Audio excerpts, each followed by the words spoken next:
Good morning, Dan and Amy, although Amy is under the weather today, so I'm flying solo. She'll be back tomorrow, I think, when we're on location. Part of our AM 560 Signature Bank Business Tour will be up at Morcus Chocolate in Palatine, so that'll be a delectable morning.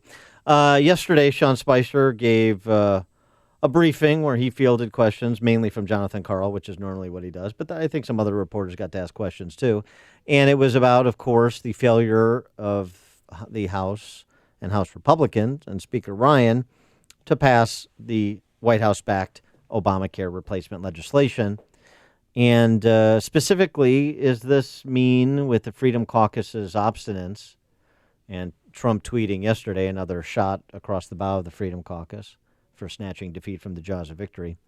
Does this mean it's time to try and work across the aisle with moderate Democrats? Absolutely. In fact, starting Friday afternoon through late yesterday, he's received a number of calls, as well as other members of the senior staff that had been working on health care from members of both sides, saying that they would like to work together, offer up ideas, and had suggestions about how to come to resolution on this and get to a House vote on this. I think that's nice in theory, but unless Trump is open to taking a significant left turn, I don't know how you enlist House Democrats, and I don't know what incentive they would have to be enlisted to anything approximating what wasn't good enough for the House Republican caucus as a whole last week. I'm a bit confused by that strategy, unless there's going to be a big leftward turn by the President of the United States, and then you're really going to have the thing crack up if that's the case. For more on this, we're joined by our friend Andrew Klavan, of course, accomplished screenwriter and author of the latest book that we've talked to him about previously, The Great Good Thing, A Secular Jew Comes to Faith in Christ. Andrew Klavan also writes over at Pajamas Media, and he chimed in on the health care bill that wasn't. Andrew Klavan joins us now. Thank you so much for joining us again, Andrew. Appreciate it. It's a pleasure, Dan. Nice to be here. So your analysis, you weren't jumping up and down, cheerleading what Paul Ryan advanced, but you think the Freedom Caucus and those holdouts made a mistake by failing to push it over to the Senate. I do. I'm in a strange position. I mean, I predicted exactly what Trump was going to do. You got to admit, if you go back and read that Friday column before Trump said anything, I said that he was going to try and take a left turn. And my problem is this. I'm a conservative, so I agree with the Freedom Caucus. This is why my position is a little offbeat. I mean, I actually agree with them. I thought the bill was kind of a mess. I thought it was rushed through. It didn't have to go so fast. But look, you got to play the cards you're dealt. You got to deal with the political situation as well as the policy situation. And the political situation is that Donald Trump, as a conservative, is kind of unreliable. He has many times he has said that there should be single payer, essentially government health care. And he came into office with a lot of great conservative promises that he made, and he clearly was dedicated to keeping his promises, which I think is a good thing about the guy. When he likes to win, and he likes to be with people who like him. And when he found that the Freedom Caucus wouldn't go with him, I knew he was going to start to turn to the left. And I think that was a mistake, a political mistake the Freedom Caucus made. This was Trump's first big legislative move. He's a president who has come under fire like no president that I can remember since maybe Reagan. You know, the press has just been on him. They've worn away his popularity rating. They've created scandals out of nothing. I think the Freedom Caucus, as a matter of political expediency, should have gotten the best bill they could have gotten and let it go through and let the Senate maybe improve it. You know, it's a political thing. You want to strengthen this president so that he can move on to the other things he wants to do, like cut taxes and reform regulations. And the thing is, Dan, it makes it harder to cut taxes if you can't get that $1.2 trillion spending cut that was in this bill. And I mean, that was there. And the Medicaid reform, which I just think was really important and the biggest entitlement reform in maybe 50 years, they should have eaten a little bit of the bad stuff and gone along. And I know that's not a popular opinion because I know conservatives love to pound their fists into their palm and say we want everything we want, and they promised to repeal and now they broke their promise. I get it. But sometimes you just have to play the cards we're dealt. We do not have a strong conservative president. He's a strong president, but he's not a strong conservative, and we should have gone with his conservative instincts while they were in place. And I do fear, I think what you said is absolutely true. There's not going to be a lot of help from the Democrats. That's the one thing in conservatives' favor right now, is that Chuck Schumer has basically lost his mind about this, and he's not going to negotiate at all. Well, and the other point too about the Freedom Caucus is, you say there would have been more give to the Freedom Caucus with some of their other demands. There was some give, but let's say there was more, even things that I agree with in terms of the Freedom Caucus's list of demands. Well, then what happens when it goes over to the Senate and you've got a 2-vote margin and you've got to deal with the likes of Susan Collins and other weak sisters in the in the Senate GOP caucus? I mean, it just seems to me a bit of wistfulness about the composition of the Senate caucus, much less of the House caucus. That's right. I mean, conservatives love to hate the Speaker of the House. We used to hate John Boehner. Now we hate Paul Ryan. But the Speaker of the House has this terrible, terrible job of herding cats. He's got this thing he's got to do where you forget that the Freedom Caucus is one bookend that he's up against, but just like you said, the bookend of the moderates and the liberal Republicans is on the other side. So every time he gave something to the Freedom Caucus to win their votes, he was losing votes on the moderate side, and as you say, losing support in the Senate. So it's a real question. The Freedom Caucus has not shown itself capable of governing yet. Well, it has not shown themselves capable of compromising governing. And the question is, with Trump saying I'm moving on, but still firing tweets in their direction as of last night, is he indicating a turn, or is he just trying to soften them up for the next thing, as you mentioned, tax reform, infrastructure bill? Basically, while there is some still movement afoot on Obamacare replacement, but he can't have them be holdouts again on tax reform and the infrastructure bill, particularly if he wants to combine the two. And maybe this is just his way of trying to say, hey, you want to go to war, we're going to go to war. So you got me on that one. You better be with me on the next one. I think there's an element to that because, as I say, I don't think he's going to find much support from Democrats yet. I think he's slapping the Freedom Caucus around a little bit.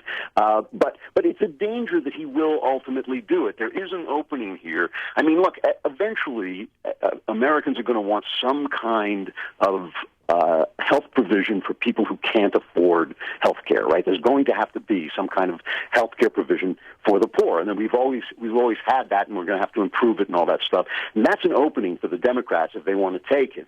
Right now, I just don't think that's going to happen. So, yes, I think that Trump is basically playing politics with the right. But ultimately, some of these leftists are going to realize that they have kind of a friend in Donald Trump on some issues, and they're just not going to look very good if all they do is say no for 4 years. It's not going to work. They're not going to get him impeached. There's not going to be a big Russia scandal. They're going to have to learn that this is the president they have. And when Democrats figure that out, then the Republicans are going to be in big trouble. The next interesting development will be per Attorney General Sessions' pronouncement yesterday on sanctuary city funding, at least from the Department of Justice. We'll see if other agencies follow suit, but this should be an issue that unifies Republicans. And the question is, Republicans that maybe represent cities with a number of states with a number of sanctuary cities in the Senate side. If you're a suburban, urban Republican member of Congress, maybe you get some pushback from local officials about their stream of federal funding for this and for that. But this seems to me like an opportunity to start to turn the story away from what happened last week and onto other issues where there should be more unity and where you've got popular opinion decidedly on the side of Republicans. Absolutely, and Trump is doing. Trump is showing himself to be pretty darn competent at some of the things he's doing. He's rolling back regulations. He has appointed a great team.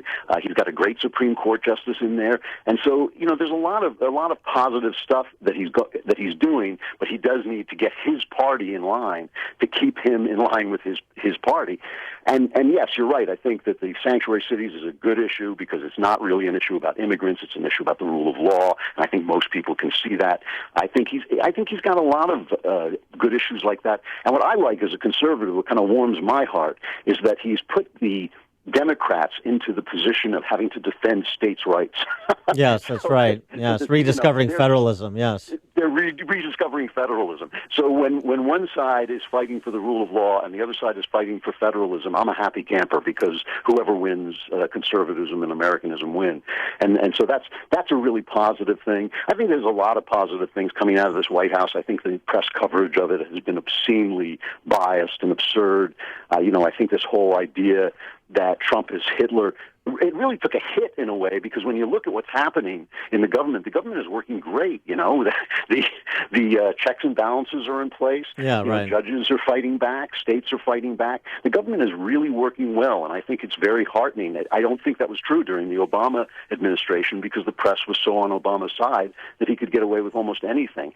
So it's another reason why we should only elect Republicans, because the press cover them in a hostile way, which is good for government. Right. Turns out he's not much of a despot, that Donald Trump. Here's something else, though, too. I mean, you've written award-winning fiction, Hollywood movies like True Crime, or your book, the Hollywood movie, the Eastwood movie that was based on your book. What about this Russian spy novel that's unfolding before our eyes? How do you suss out the respective accusations going back and forth between Trump surveillance, Trump associate surveillance, and Russian collusion? Well, I have several rules about the way that the left-wing media, which is most of our news media, cover news stories. And one of those rules is that when there's a scandal on the left, when there's a scandal on the right, the news is the scandal. When there's a scandal on the left, the news is how did you get that information? That's pretty good. Yeah. It always works. So what you have is there's all this illegal wiretapping, all this illegally released names of people's names unmasked. The press just reports that, the great scandal is that Trump is somehow in league with the Russians, which I think is nonsense, by the way. But that's the scandal. When Devin Nunes goes out and he finds evidence that, in fact, Obama misused intelligence information, then the scandal is how did Devin Nunes get that information, and did he violate the law in doing so? So the scandal is always somehow turns out to be a right-wing scandal. But in fact, I think that the only law that we know has been broken is the unmasking of Michael Flynn's name in a wiretap, and I think that the Obama people in their former administration could be on the verge of a big scandal. It sounds to me like they abused intelligence operations, and if they did it in a legal way, it was just barely legal by spreading the information around so much that they knew it would get leaked at some point, which is barely legal on their point, but somewhere along the line, somebody unmasked Michael Flynn's name and probably some other names, and there could be a real backlash against that. I mean, that is really, that's something Obama abused the government a lot. He abused the IRS, he abused the Justice Department, and if he was abusing intelligence gathering, that's really bad. And I don't think a make-believe scandal about, Trump being a Russian spy is going to top that. I think people are going to really be interested if Obama was listening in on the phone calls of his opposition. Yeah, I like the Klavan rule on how the media covers scandal, too. I'm going to adopt that. He is Andrew Klavan, screenwriter, essayist, author of The Great Good Thing, A Secular Jew Comes to Faith in Christ. Andrew, thanks as always for joining us. Appreciate it. It's a real pleasure. Bye-bye. And he joined us on the turnkey.pro answer line.